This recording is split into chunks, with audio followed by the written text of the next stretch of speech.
बिस्मिल्लाहिर्रहमानिर्रहीम। अस्सलाम वालेकुम नाज़रीन, लाइव डॉक्टर शाहिद मसूद के साथ मैं हूं नाला अली। नाज़रीन, मरीम नवाज साहिबा ने गिलगित बल्तिस्तान में वर्कर्स कन्वेंशन से खिताब करते हुए कहा है कि नवाज शरीफ साहब पाकिस्तान को बहरानों से निकालने के लिए वतन वापस आ रहे हैं, जबकि अदालत ने चेयरमैन PTI के 9 जमानती दरख्वास्तों पर फैसला कल सुनाने का कहा है। जबकि मौलाना फजलुर रहमान साहब की जानिब से आज कहा गया कि इंतखाबात इस वक्त ज़रूरी नहीं, मईशत ठीक होना ज़रूरी है।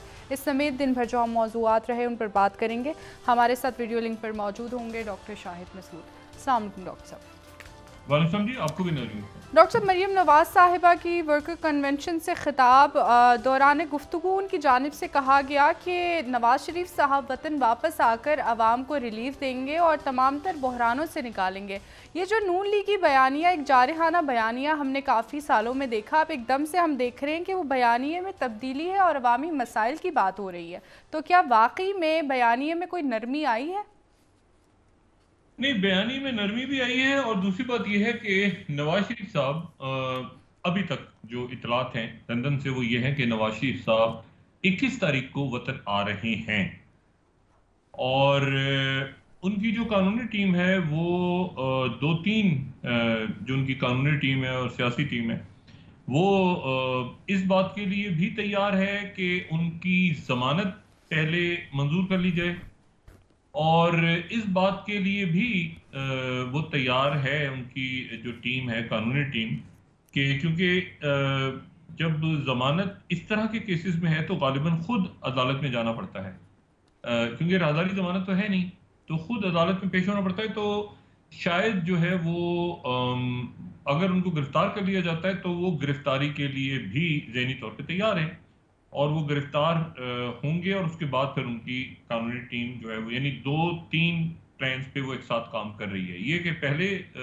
2 रोज पहले शायद वो यानी अगर 21 है तो समझें कि कुछ 17-18 2-3 रोज पहले वो जमानत के लिए अप्लाई कर दे और अगर जमानत मंजूर नहीं होती या ऐसा कोई मामला तो वो वहां पर गिरफ्तार होते हैं और जेल में चले जाते हैं और फिर उसके बाद वो जमानत वगैरह और बाकी मामला चलते हैं तो उसके लिए भी वो तैयार हैं। तो मेरे ख्याल से 2-3 हवालों से उनकी जो कानूनी टीम है वो मुशावरत कर रही है, लेकिन नवाज शरीफ साहब ज़हनी तौर पे तैयार हैं और वो 21 तारीख को उनका तय है और जो सऊदी अरेबिया में उनकी मुलाकातें और जो प्लानिंग वगैरह उसको भी हतमी शक्ल दी जा रही है कि वो वतन वापस आए। अच्छा, यहाँ पर अब जाहिर है कि वो बयानिया, अब वो जो भी बात हुई और वो पहले उन्होंने तनकीद की जारहाना या अब मईशत की बात हो रही है, वो एक मेरे ख्याल से एक ऐसी चीज़ है जिसको हम छोड़ के अब जरा ये इस तरफ रखें ध्यान अपना कि वो वाकई 21 तारीख को उनकी तैयारियां शुरू हैं और ये 7 जलसों का प्लान है, जिस सिलसिले का आज पहला जलसा मरीम नवाज साहिबा कर रही हैं। तो ऐसे 6 और तकारीब होंगी और कन्वेंशन होंगे और बाकी और उसके बाद वो वतन वापस जो है वो आएंगे। अच्छा, यहाँ पर ये जब हो रहा होगा तो इसी दौरान जो साइफर केस है और जो 9 मई के वाकयात हैं वो भी अपनी जगह पर वो तेजी पकड़ेंगे और साइफर के हवाले से मैं आपको एक दो बातें यहाँ बताता चलूँ। साइफर के जो है उसमें जो है वो FIA को अदालत ने कहा था कि आप 10 तारीख तक 10 अक्टूबर तक जो है आप चालान पेश कर दें जी। तो FIA ने अपना चालान जो है वो पहले ही पेश कर दिया। अच्छा, अब वो जो चालान है उसके बारे में मैंने ये चेक किया कि क्या उसमें जो आजम खान साहब हैं और बाकी जो लोग हैं उनकी हैसियत जो है वो क्या सुल्तानी गवाह की है, तो पता चला कि नहीं, उनकी हैसियत सुल्तानी गवाह की नहीं है बल्कि वो इस्तिगासे की गवाह है। यानी सुल्तानी गवाह ये होता है कि पहले आपको FIA या जो भी तहकीकाती अदारे हैं वो आपको मुल्जिम करार देते हैं, फिर आप गुजारिश करते हैं उनसे कि नहीं मैं सुल्तानी गवाह बनने को तैयार हूं, लेकिन यहाँ वो ऐसा नहीं हुआ बल्कि वो इस्तिगासे के गवाह के तौर पे किसी भी मर्रे पे उनको मुल्जिम करार ही नहीं दिया गया और वो और बाकी जो शख्सियात हैं वजारत खारजा वगैरह के वो तमाम इस्तिगासे के गवाहान हैं, यानी वो सुल्तानी गवाह नहीं है, वो इस्तिगासे के गवाहान है, इस तरह से आप समझ लें। तो ये और उसमें जो मरकजी मुल्जिम है वो उसमें साबिक वज़ीर ख़ारिजा शाह महमूद कुरैशी और साबिक वज़ीर आज़म और चेयरमैन PTI उनको करार दिया गया और ये जो है ये इन कैमरा जो है ये इसकी समाअत करने की जो है वो उनकी तरफ से बात हुई है कि जी इसकी इन कैमरा जो है वो समाअत की जाए। अच्छा, अब इन कैमरा समाअत में और जेल के अंदर समाअत होने में एक फ़र्क है। समाअत तो उसकी उनकी पहले ही जेल में हो रही है ना, इस मुकदमे की तो समाअत जेल में हो रही है। जी मेरी आवाज़ क्लियर है? जी जी डॉक्टर साहब, आपकी आवाज़ आ रही है बिल्कुल। अच्छा, तो जेल में तो समाअत पहले ही हो रही है। हमें पता है कि अबुल हसनात साहब जो हैं वो जेल जाते हैं और वहीं पर जो है वो ख़ुसूसी अदालत जो है समाअत करती है। लेकिन अब ये गुज़ारिश हो रही है कि जी इसको इन कैमरा कर दिया जाए। अच्छा, इन कैमरा होने में और जेल के अंदर होने में फ़र्क ये है कि अगर इन कैमरा होगी तो फिर उसके बाद उनकी वुकला भी बाहर आके नहीं बता सकते कि अंदर जेल की समाअत के दौरान क्या हुआ। अगर जेल में समाअत होती है तो उसकी किसी ना किसी अंदाज में रिपोर्टिंग, मतलब रिपोर्ट अगर नहीं भी होता, जाहिर है कि अंदर मीडिया तो नहीं होगा, लेकिन ये होता है कि उनके वकला आके बता देते हैं कि जी अंदर ये सवाल हुए, ये बात हुई है। लेकिन इन कैमरा में वकील भी पाबंद होते हैं कि अंदर क्या हुआ वो बाहर आके नहीं बताएंगे।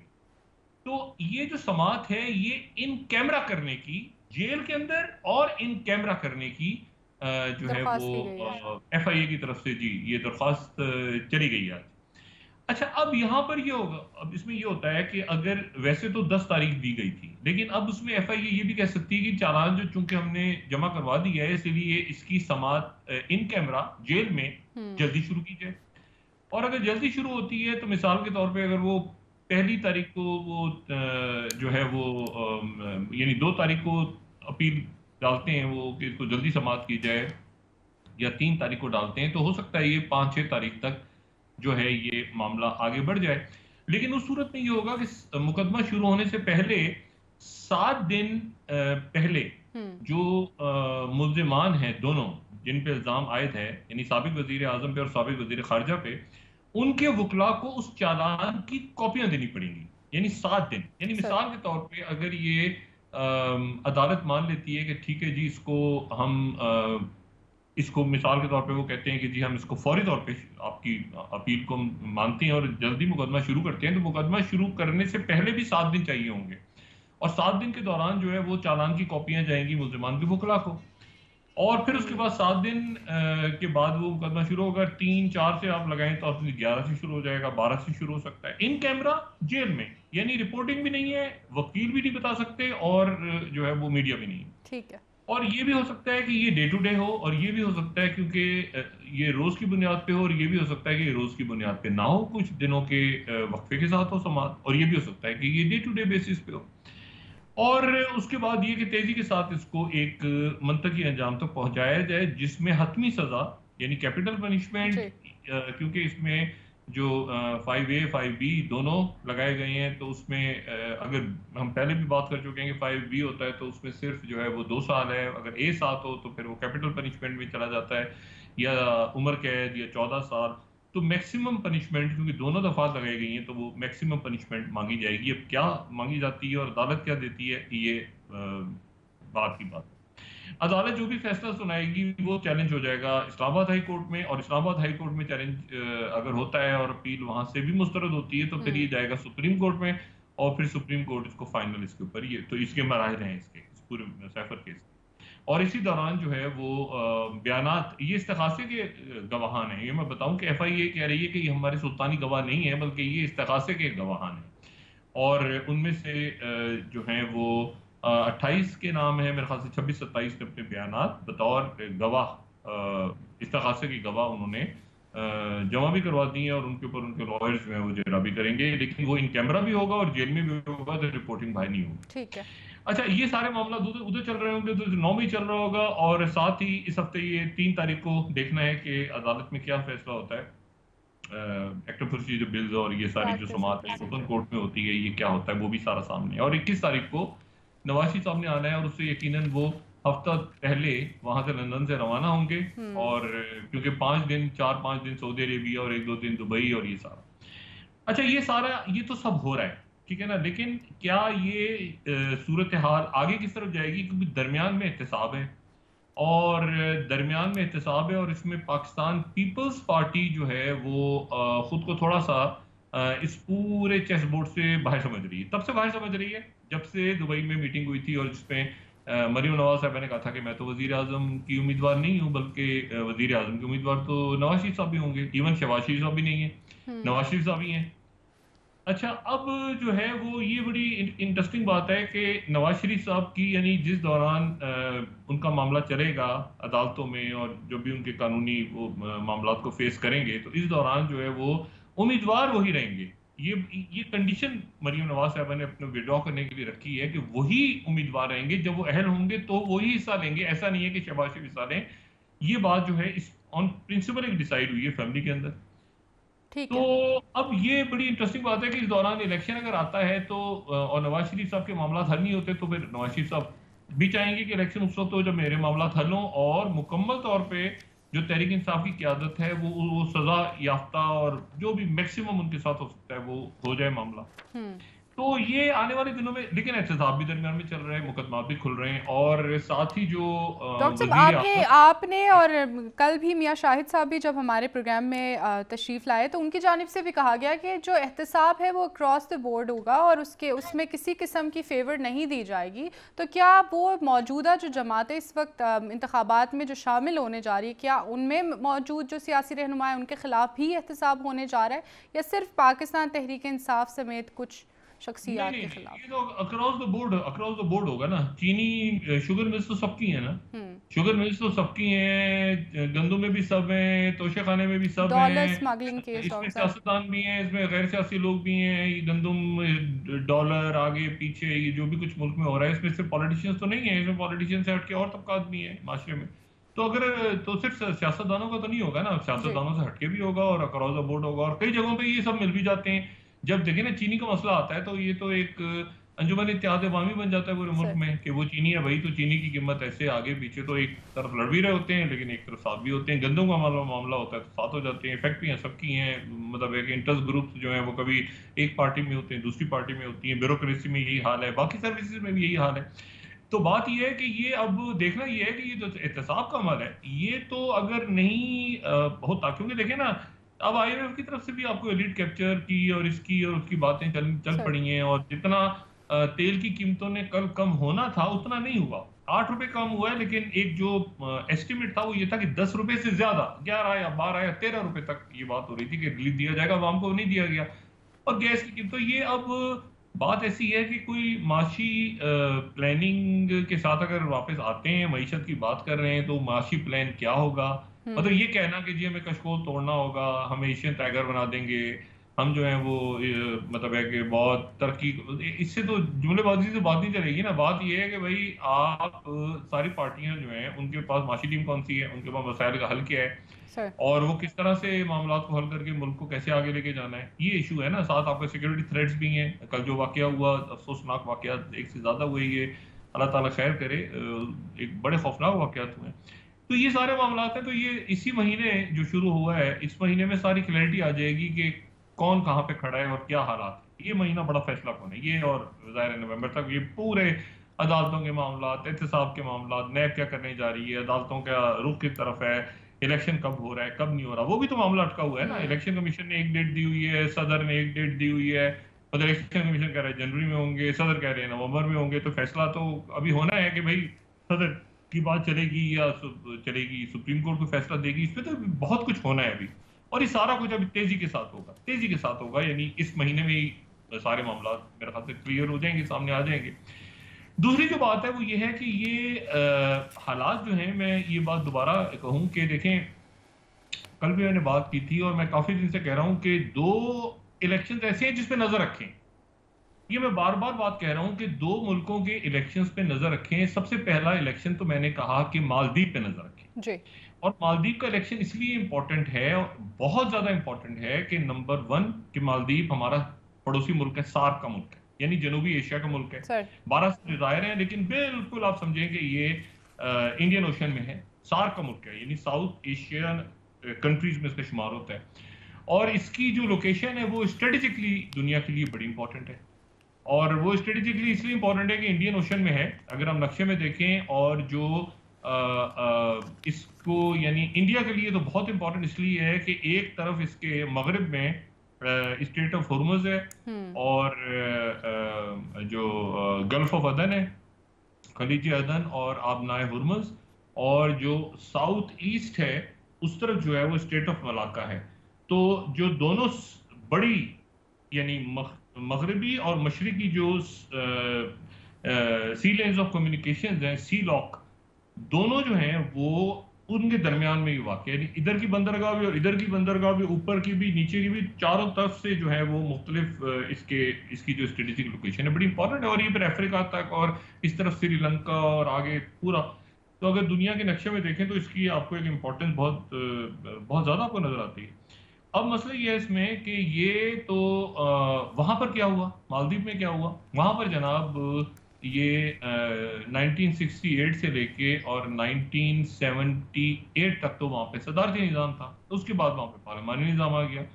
पार्लिमानी निज़ाम आ गया तो वहां पर जो है वो काफी अरसे तक जो है वो सदारती निज़ाम चलता रहा, खिंचता रहा आगे। वो सदारती निज़ाम आगे तक रहा, 2008 तक रहा, और 2008 तक रहा। और इस दौरान जो है वो वहां पर जो उनके दूसरे सदर थे मामून अब्दुल कय्यूम, तो मामून अब्दुल कय्यूम, ये पार्लिमानी निज़ाम आने से पहले मामून अब्दुल कय्यूम जो है वो तो बहुत ज़्यादा, ये 100%, ये जहन में रखें, 100% मुसलमान मुल्क है। इनकी जो पॉपुलेशन है ये 100% मुसलमान है मालदीव की। तो उनका झुकाव इंडिया की तरफ हो गया। उसके बाद बहरहाल ये हुआ कि वो इंडिया बीच में दरमियान में 1988 के अंदर एक बगावत वहां पे होनी थी, उसको भी कुचल दिया इंडिया ने। तो इंडिया का मामून अब्दुल कय्यूम के साथ बड़ा अच्छा उनका ताल्लुक रहा।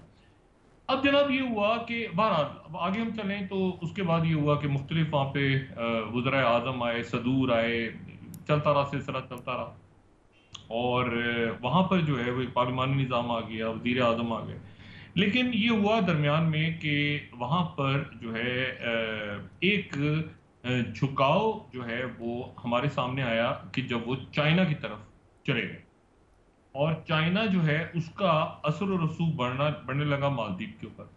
और इतना ज्यादा बढ़ गया कि ये जो इलेक्शन था ये हुआ ही इस तरह, जो हम कई दिनों से, पिछले कई दिनों से कह रहे हैं कि ये इलेक्शन की जो का जो आप समझ लें कि जो बयानिया बना या इसकी जो इसके बारे में जो कहा गया, वो ये कहा गया कि ये चाइना और इंडिया के कैंडिडेट्स के दरमियान हो रहा है। और इंडिया के जो कैंडिडेट हैं वो मौजूदा सदर हैं, यानी इब्राहिम मोहम्मद सालेह, वो इंडिया के कैंडिडेट हैं। और वो इंडिया के कैंडिडेट हैं, और उनके मुकाबले पे जो है वो मोहम्मद मौज़े जो हैं, जो कि उनके हिस्बे इख्तिलाफ में थे, वो जो हैं वो चाइना की तरफ झुकाव रखते हैं। और उनको डॉक्टर मौज़े भी कहते हैं क्योंकि उन्होंने पीएचडी की हुई है यूनिवर्सिटी ऑफ लीड्स से सिविल इंजीनियरिंग के अंदर। और वो जो है वो चाइना की तरफ रुझान रखते हैं। तो अगर तो मौजूदा जो उनके सदर हैं वो इलेक्शन जीत गए तो इंडिया की बेजा हो जाएगी मोहम्मद सालेह की, और अगर ऑपोजिशन के लीडर सदर बन गए तो इलेक्शन के नतीजे में तो चाइना का गलबा होगा और असर होगा, और इंडिया को बहुत बुरी शिकस्त होगी अगर ऑपोजिशन के रहनुमा मोहम्मद मौज़े जीत गए। अब ये हुआ है कि वहां पर मोहम्मद मौज़े जीत गए, और मोहम्मद मौज़े जीत गए हैं, यानी कि जो कि मतलब है कि इस उनका नारा ही ये था कि इंडिया आउट नारे के साथ वो जो है वो इलेक्शन, उनकी पूरी इलेक्शन कैंपेन जो है वो इंडिया आउट के साथ थी। अच्छा, और इसको तमाम दुनिया जो है, मतलब इवन इंडिया के जो अखबार है, अगर हम 7 स्लाइड लगाएं द हिंदू की, तो opposition candidate Muizzu beats India friendly Solih in Maldives presidential run off, ये द हिंदू की स्लाइड है। और गार्डियन इसको इस तरह रिपोर्ट कर रहा है कि pro China candidate Mohammed Muizzu wins Maldives presidency upending relationship with India. अच्छा, तो ये जो है ये इतना बड़ा एक मेरा ख्याल है सेटबैक हुआ है इंडिया के लिए, और इंडिया को मुकम्मल तौर पे ये आप ध्यान में रखें कि ये रॉयटर्स इसको इस तरह से क्लेम कर रहा है, 12वीं स्लाइड हम चला सकें, कि Maldives former president plots come back with India out campaign, यानी उनकी कैंपेन ही इंडिया आउट पे थी।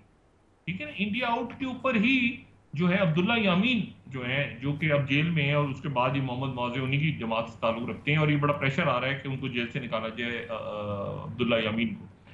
तो अब्दुल्ला यामीन जो है वो असल में उनके दौर में चाइना की तरफ झुकाव हुआ, और उसके बाद जो है वो मोहम्मद मौजे उन्हीं की जमात की हैं, और मोहम्मद मौजे इस वक्त स्पीकर हैं पार्लियामेंट के। ठीक है। तो मोहम्मद मौजे जीत गए, और मोहम्मद मौजे का जीतना जो है ये एक बहुत बड़ा जो है ये सेटबैक है, और इस सेटबैक से वो कैसे निकलते हैं अब ये हमने देखना है। क्योंकि देखें इसमें जो बात पहले भी की थी, मैं दोबारा कहूं कि ये अगर हम दिखा सकें ग्रेट माले के नाम से, ग्रेट माले प्रोजेक्ट पूरा इंडिया ने 500 मिलियन डॉलर्स देके वहां पर ये एक प्रोजेक्ट अपना लॉन्च किया था, जिसको वो ग्रेट माले प्रोजेक्ट कहते हैं, और जो कि 3 जजायर के साथ माले को जोड़ता है। और फिर इंडिया ने जो है वो अगर हम ये 2021 की स्लाइड दिखा सकें द हिंदू की, the India out campaign in the Maldives, यानी इंडिया आउट और इंडिया आउट। फिर उसके बाद 21 अप्रैल 2022 को भी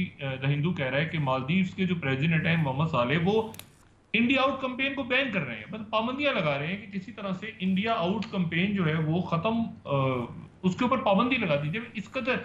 अच्छा, फिर वहां का जो अखबार है ताता, वो कह रहा है, ताता वो ये कह रहा है कि Maldives bans all forms of anti India protest, 13 slide है। तो ये जो बात है ये इतना ज्यादा, इसके अंदर George town journal of international affairs जो है 2021 में वो बता रहा है कि Maldives an island better ground for India China competition. तो ये अब तमाम जजीरा जो है, ये पूरा जजीरा बदकिस्मती के साथ इस पे इंडिया ने अपना, यानी उन्होंने कहा कि तो हमारा यहाँ तो कोई आ ही नहीं सकता, जो भी इनकी फॉरेन पॉलिसी बनेगी, जैसे वो भूटान को समझते हैं, बाकी मुल्कों को समझते हैं, नेपाल को समझते हैं, वो कहते हैं कि फॉरेन पॉलिसी बनेंगे हम बनाएंगे, हसीना वाजिद आएंगी या खालदा से आएंगी, फैसला नहीं दिल्ली करेगा। तो इसी तरह से मालदीव में कौन बनेगा कौन नहीं बनेगा ये हम फैसला करेंगे।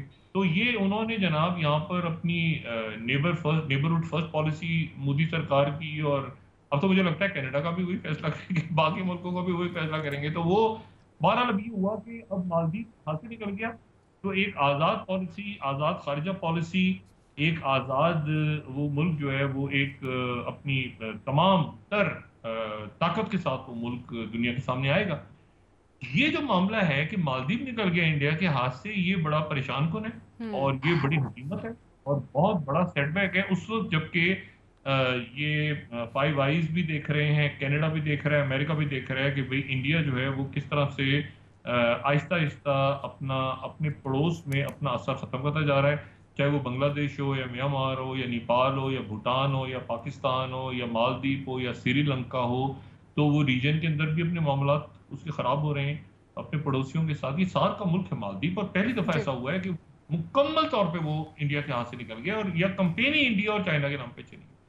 तो ये मेरे ख्याल से उनको अब कैसे इंगेज करेंगे मालदीव के साथ, और मालदीव की आगे क्या पॉलिसी होगी। तो मालदीव में तो इस वक्त इंडिया आउट का जश्न मनाया जा रहा है, इंडिया आउट मुकम्मल तौर पे। इन्होंने हेलीकॉप्टर्स भी दिए, इन्होंने मदद भी की, इन्होंने काफी वहां पे डिप्लोमेसी अपनी रखी, लेकिन उसके बावजूद वो वहां पर लोगों ने, और ये मैं बताऊं कि कॉमनवेल्थ के ऑब्जर्वर्स और दुनिया भर के ऑब्जर्वर्स आए हुए थे, तो इलेक्शन में कोई धांधली नहीं हुई, बल्कि जो इब्राहिम साले जो इलेक्शन हारे हैं, जो प्रो इंडिया, जिनको कहा इंडिया समझता है कि अवर मैन इन मालदीव, तो वो जो है वो इलेक्शन हारे, उन्होंने मुबारकबाद भी दे दी मोहम्मद मौजे को। तो ये बहुत बड़ा चेंज आ गया। दूसरा जो है, तो मैंने कल भी कहा था कि दूसरे इलेक्शन पे नजर रखिए, वो हो रहा है स्लोवाकिया के अंदर। स्लोवाकिया किधर है? वो यूरोप में है। ये है चाइना, ये इंडिया चाइना है। वो जो इलेक्शन है वो है नेटो रशिया। स्लोवाकिया जो है वो चेकोस्लोवाकिया से टूट के स्लोवाकिया बना। स्लोवाकिया लैंडलॉक कंट्री है, और स्लोवाकिया वो मुल्क है जिसका बॉर्डर लगता है यूक्रेन के साथ। और स्लोवाकिया के अंदर ये हुआ है कि मैंने ये कहा कि देखें जी कि वहां पर स्लोवाकिया में इलेक्शन हो रहा है, और इलेक्शन में रॉबर्ट फिको के ऊपर नजरें सबकी कि वो कहीं ना जीतें, क्योंकि वो रॉबर्ट फिको जो है स्लोवाकिया में, वो ये कहते हैं कि जी नेटो में नहीं होना चाहिए स्लोवाकिया को, और वो यूक्रेन की मदद बंद करने का कहते हैं। और पहले ही पोलैंड और हंगरी और जो स्लोवाकिया है वो अपनी गंदुम वंदुम के ऊपर वो पॉलिसी अलग ले चुका है। ये तो बिल्कुल ही रशिया के करीब है, ये पहले भी 2 दफा ये स्लोवाकिया की क़यादत कर चुके हैं, प्रेसिडेंट पुतिन के बड़े करीब है रॉबर्ट रिको।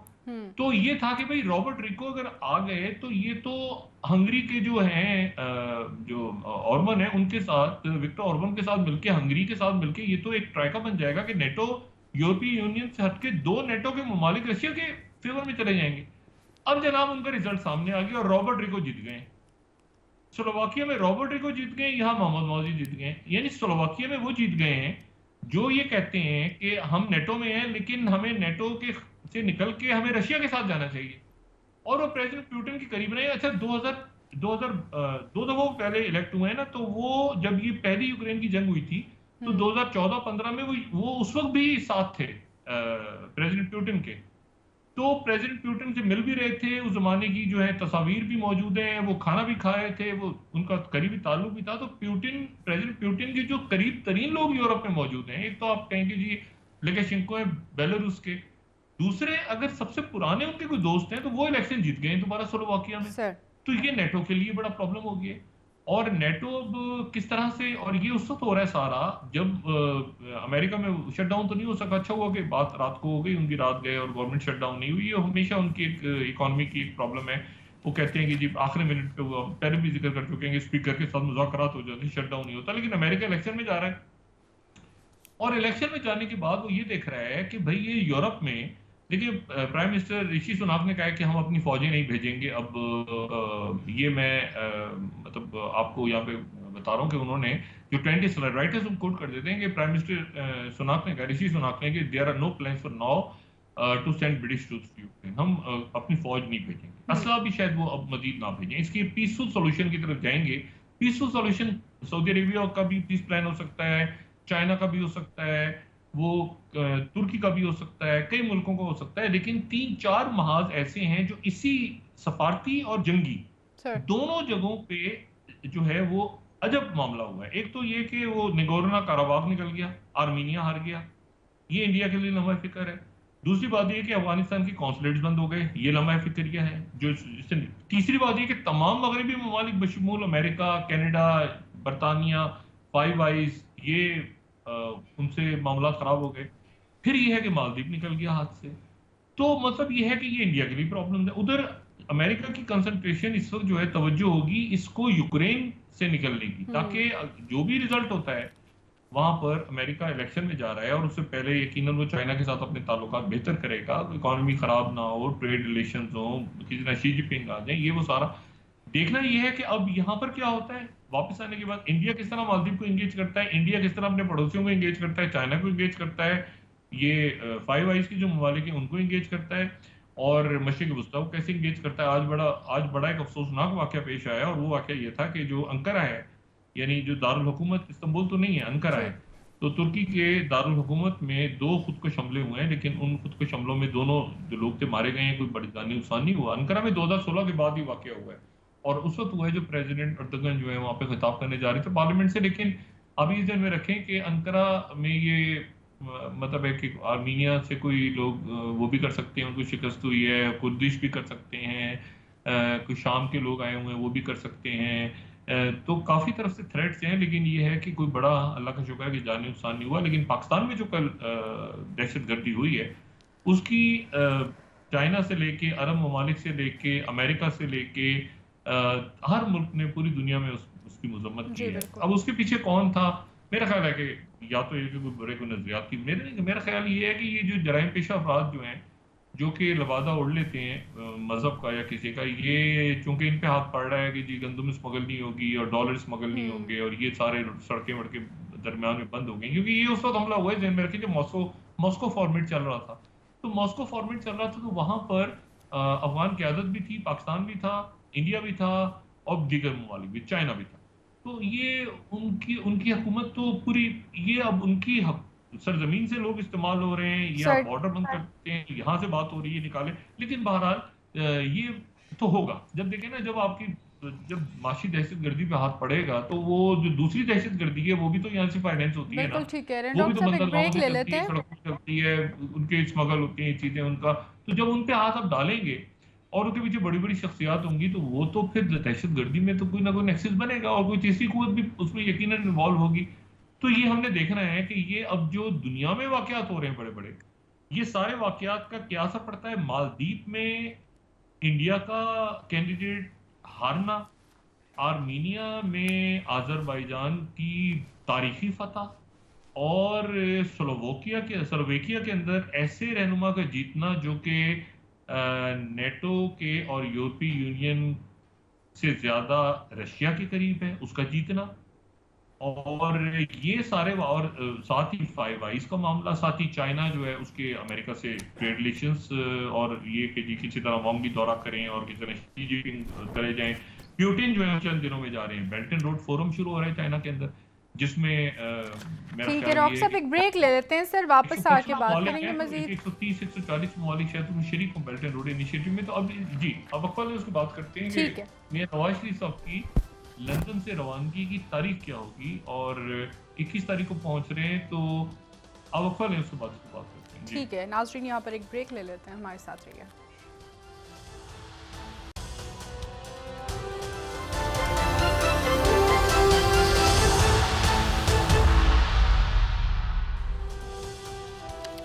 वेलकम बैक नाजरीन। जी डॉक्टर साहब, बात कर रहे थे आप नवाज शरीफ साहब की वापसी की तारीख के हवाले से, और सूरत हाल क्या होगी, और जिस तरह से उनके केसेस थे वो कुछ तरह से प्रोसीड की जाएंगी, क्या उनकी गिरफ्तारी होगी या फिर किसी तरह से उनको जमानत दी जाएगी, मामलात किस तरह के होंगे नवाज शरीफ साहब की वापसी पे? बशीर मेमन साहब के हवाले से मैं बात करूंगा। अगर हमारी प्रोडक्शन टीम जो है वो बशीर मेमन साहब की तस्वीर अगर या उनकी कोई वीडियोस निकाल ले, जी तो मैं बशीर मेमन साहब के हवाले से बात करूं, जो साबिक डीजी FIA जो हैं, और उन्होंने मुस्लिम लीग नवाज के इस्तकबालिया कमेटी जो भी बन रही है उसमें उन्होंने शमूलियत का ऐलान किया है।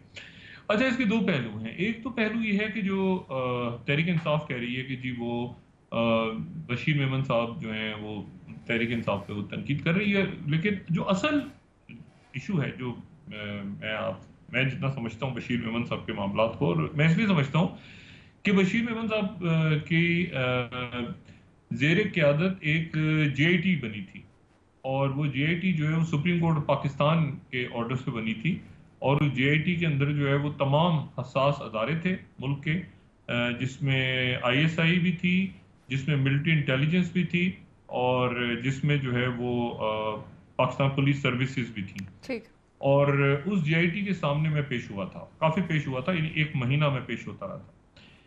बशीर मेमन साहब से वहां पर मैं बशीर मेमन साहब को समझा, उनको भी समझा, और बाकी जो लोग थे, लेकिन मैं उस बात को यहाँ पे डिस्कस नहीं करना चाह रहा कि वहां पर क्या बात अंदर होती रही। लेकिन मैं बशीर मेमन साहब के हवाले से आपको एक बात बताऊं कि बशीर मेमन साहब के हवाले से जो असल मसला है वो तहरीक इंसाफ को नहीं है, असल मसला पाकिस्तान पीपल्स पार्टी को है।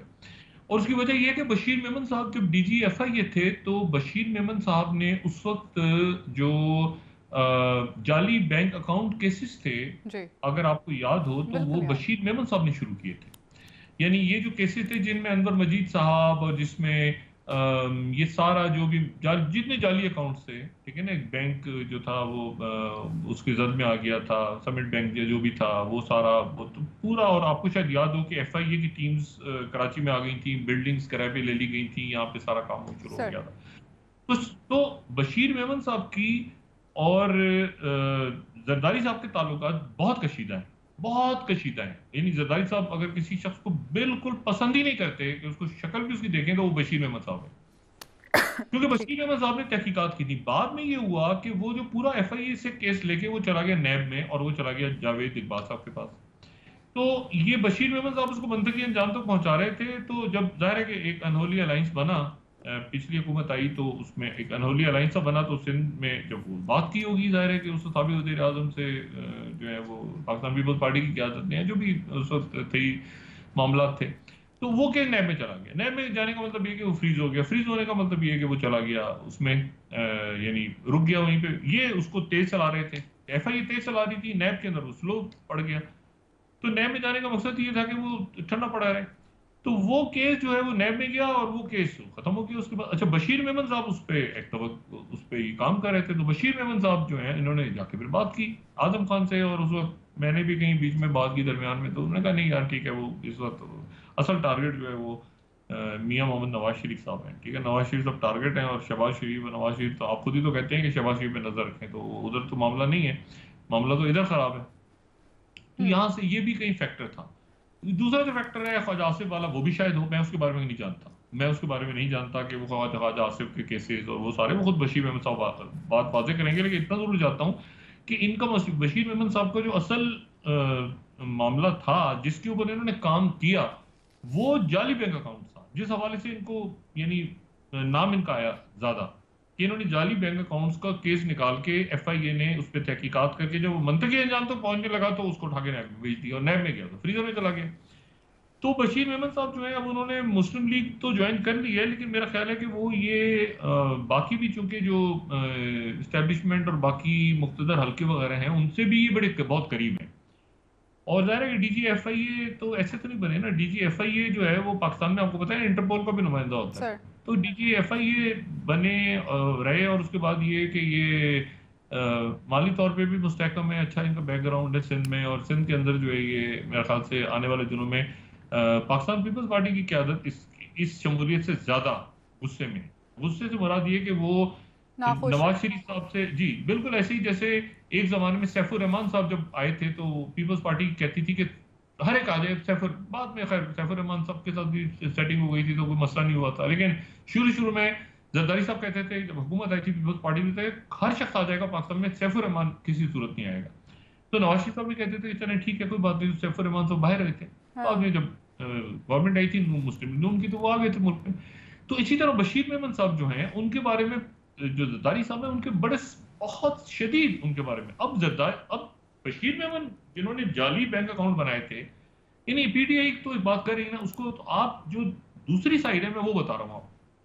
तो उसमें यह है कि सिंध में पीपल्स पार्टी इसको किसी और नजर से देख रही है, वो ये कह रही है कि 1 मिनट ठहर जाइए, बशीर मेमन तो बड़े गहरे आदमी है, ये आईजी भी रहे हैं और पुलिस सर्विसेज में भी रहे हैं और सिस्टम के बहुत ही गहरे आदमी है, तो ये इस्तकबालिया कमेटी के अंदर तो चक्कर नहीं है, ये तो कुछ और ही मामला जो आने वाले दिनों में अगर मामला तो ऊपर नीचे होते हैं सिंध में तो ये तो कानून नाफिज करने वाले अदारों के भी साथ रहे हैं, ये तो यहाँ पे जो सिक्योरिटी इस्टेब्लिशमेंट है उसके भी साथ रहे हैं और एफआईए को हेड करते रहे और जाली अकाउंट और ये सारा तो इनकी टिप्स के ऊपर है।